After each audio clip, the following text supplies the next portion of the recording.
I wonder often if there's any relationship between guilt and gold.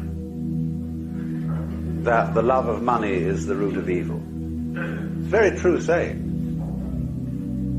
Because you see, I was saying yesterday that the difference between having a job and having a vocation is that a job is some unpleasant work you do in order to make money, with the sole purpose of making money. And there are plenty of jobs because there is still a certain amount of dirty work that nobody wants to do, and that therefore they will pay someone to do it. There is essentially less and less of that kind of work because of mechanization. But if you do a job with the sole purpose of making money, you are absurd. Because if money becomes the goal, and it does when you work that way, you begin increasingly to confuse it with happiness. One can take a whole handful of crisp dollar bills and practically water your mouth over them. But this is a kind of a person who is confused, like a Pavlov dog, who salivates on the wrong bell.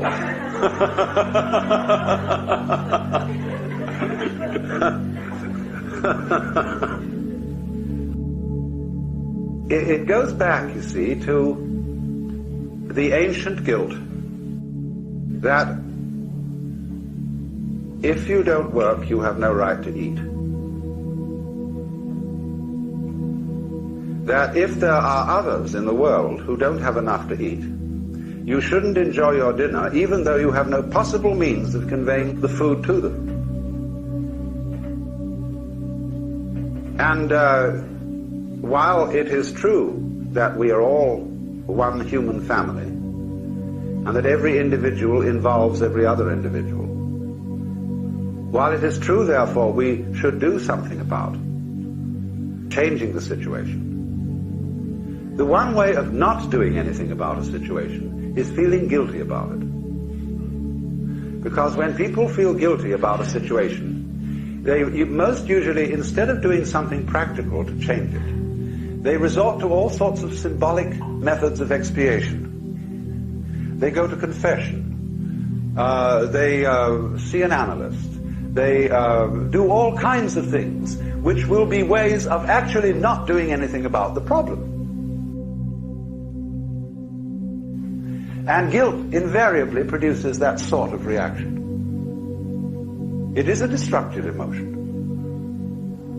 And instead, we need to have a different attitude to our mistakes and to our misdeeds. Walt Whitman always admired animals because they do not lie awake at night and weep for their sins.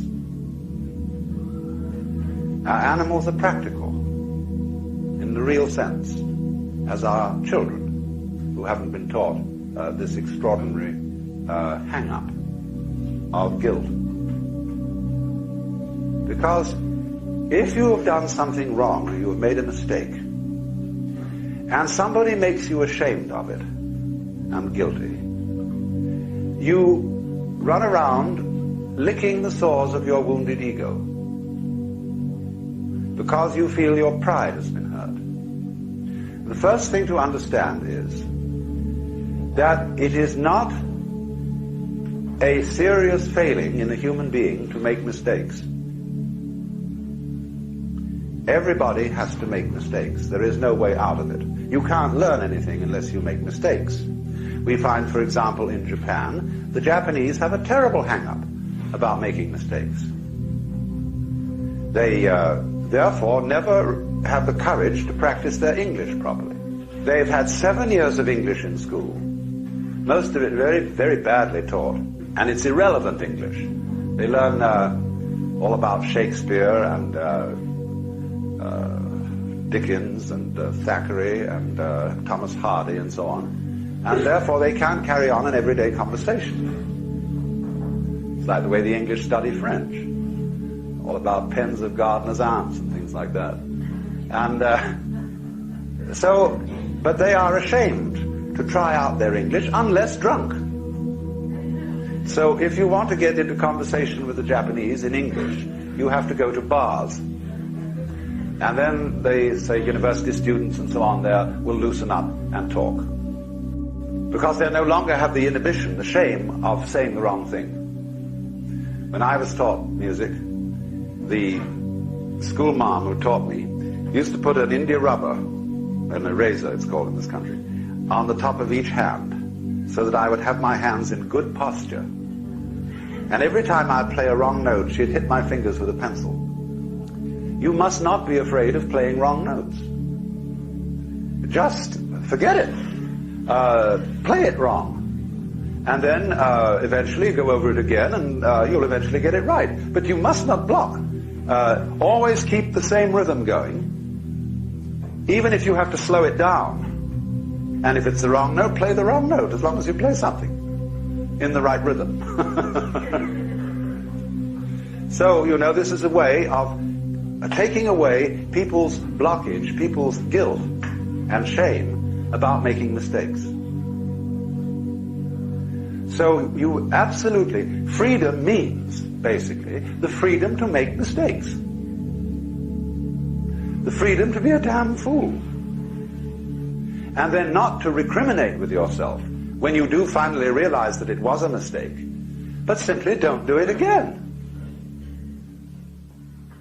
Or at least do it less often.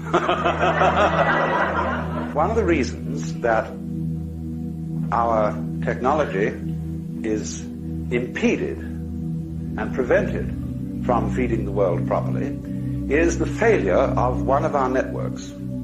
It's an information network, and it's called money, about which we have the most unbelievable superstitions and psychological blocks, and a lot of complexes grow up around that. But money and our psychological attitude to money is a major obstacle to a proper development of technology, enabling it to do what it is supposed to do, that is, to save labor and to produce goods, services, and so on adequately. So I must introduce this with a story which is entirely legendary, indeed quite apocryphal. The great banks of the world, at one time, got absolutely sick of the expense and security measures involved in shipping consignments of gold from one bank to another. And so they decided that all the chief banks of the world would open offices on a certain island in the South Pacific, which was balmy and comfortable.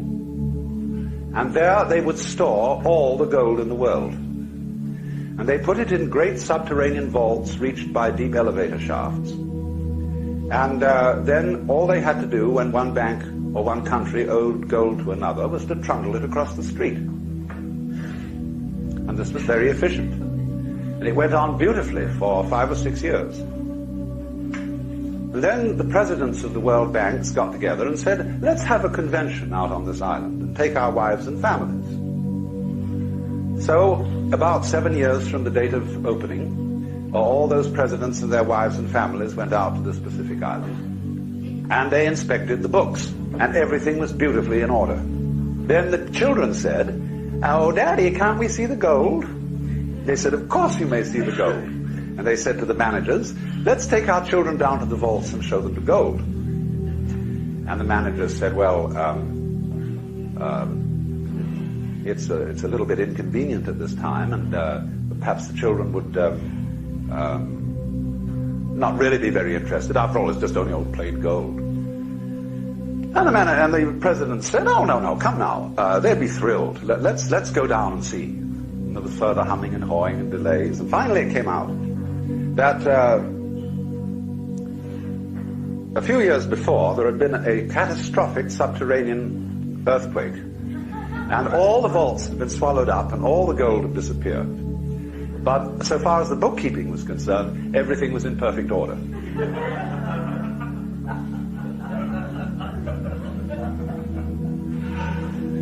What this means then is that money is nothing but bookkeeping. It is figures.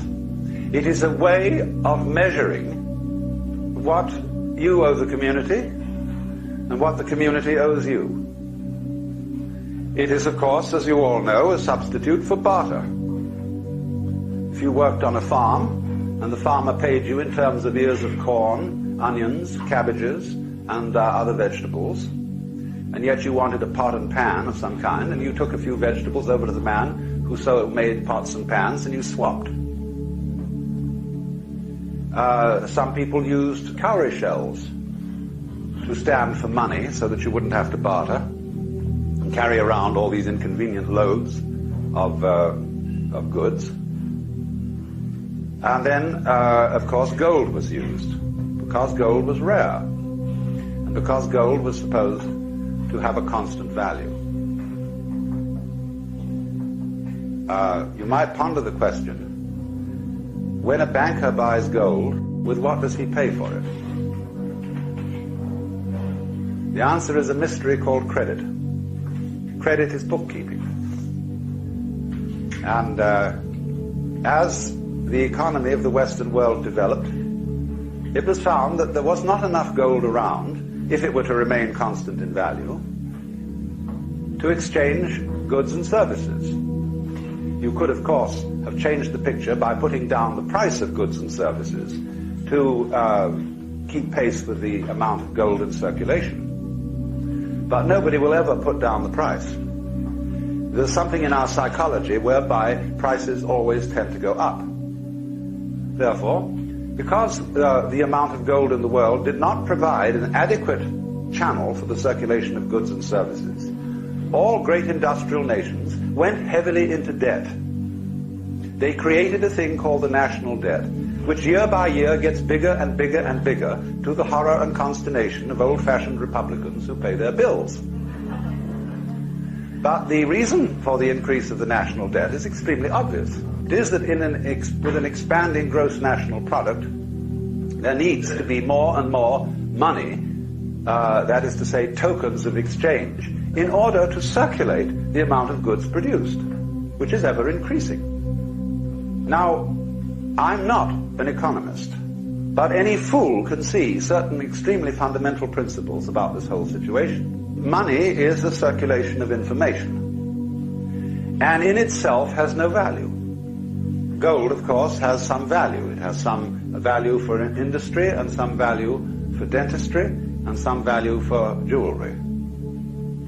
But as a means of exchanging the goods and services of the world, it is as primitive as post horses for carrying the mail.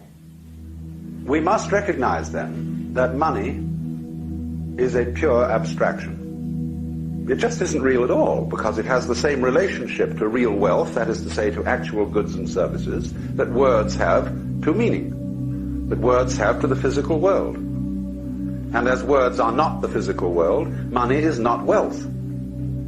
It only is an accounting of available energy, economic energy.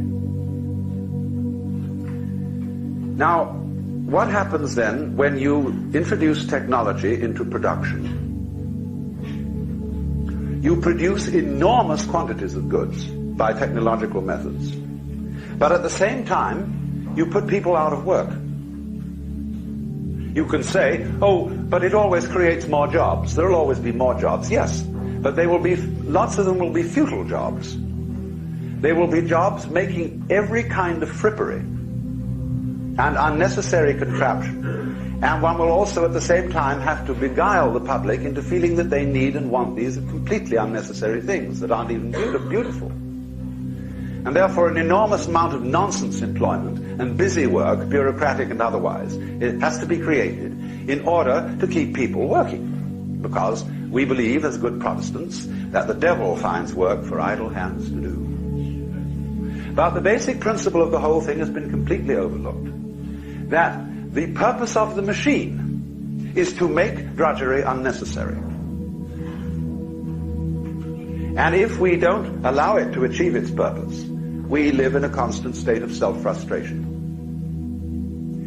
So then if a given manufacturer automates his plant and dismisses his labor force, and they have to operate on a very much diminished income, say, some sort of dole, the manufacturer suddenly finds that the public does not have the wherewithal to buy his products.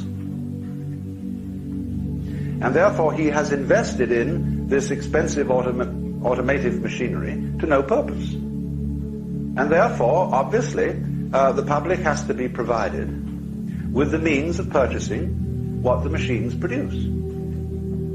People say, that's not fair. Where's the money going to come from? Who's going to pay for it? The answer is the machine. The machine pays for it. Because the machine works for the manufacturer and for the community. This is not the statist communist idea that you expropriate the manufacturer and say you can't own and run this factory anymore, it is owned by the government. It is only saying that the government or the people have to be responsible for issuing to themselves sufficient credit to circulate the goods they are producing, and have to balance the measuring standard of money with the gross national product. That means that taxation is obsolete, completely obsolete. It ought to go the other way, that every individual should be assured of a minimum income. Now you see, that absolutely horrifies most people. Say all these wastrels, these people who are out of a job because they're really lazy. See, given them money? Yeah. Because otherwise the machines can't work. They come to blockage. This was the situation of the Great Depression, when here we were still, in a material sense, a very rich country, with plenty of fields and farms and mines and factories, everything going. But suddenly, because of a psychological hang-up, because of a mysterious mumbo-jumbo about the economy, about the banking, we were all miserable and poor, starving in the midst of plenty, just because of a psychological hang-up. And that hang-up is that money is real, and that people ought to suffer in order to get it. But the whole point of the machine is to relieve you of that suffering. It is an ingenuity. You see, we are psychologically back in the 17th century and technically in the 20th. And here comes the problem. So, what we have to find out how to do is to change the psychological attitude to money and to wealth, and furthermore to pleasure, and furthermore to the nature of work. And this is a formidable problem. It requires the best brains in public relations, in propaganda, in all that kind of thing, in all the media, television, radio, newspapers, everything, to try to get across a message to the vast general public about what money is. You see, the difficulty is this. When the public suspects that the money that is being issued, the dollar bills being issued by the government, are only paper and stand only for paper, they start putting up prices. So you get an inflationary situation where the more paper money there is, the higher and higher and higher the prices go, which is a very stupid psychological maneuver. And people have to be persuaded. The least effective way of persuading people is passing laws, but they have to be persuaded somehow not to put up the prices, but to play fair with each other.